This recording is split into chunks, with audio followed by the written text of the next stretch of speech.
Have y'all picked out your son's coffins yet?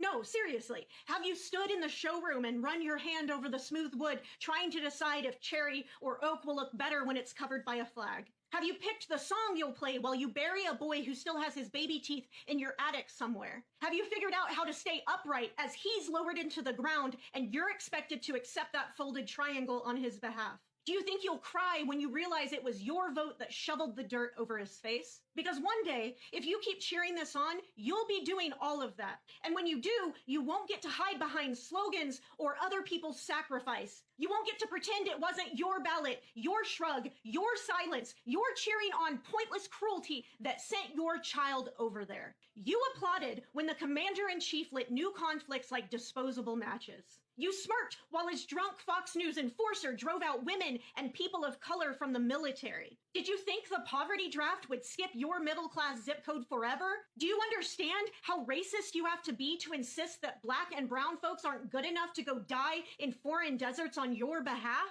Do you understand how ignorant you have to be to not see that that means your sons will go die in their stead? Or if they do make it home, are you ready to handle the aftermath of a war that never really ends for him? Are you prepared to raise your grandbabies well into your 80s after your boy comes home broken and violent to a VA with no appointments, no therapy, no hope to offer him? Are you ready for that 3 a.m. call from the sheriff letting you know that your son attacked the mother of his children and now your grandchildren are the most invisible kind of war orphan other than the brown war orphans he was ordered to create on our behalf? You thought you could outsource the blood and the grief that fed your cruel celebration forever. But you can't.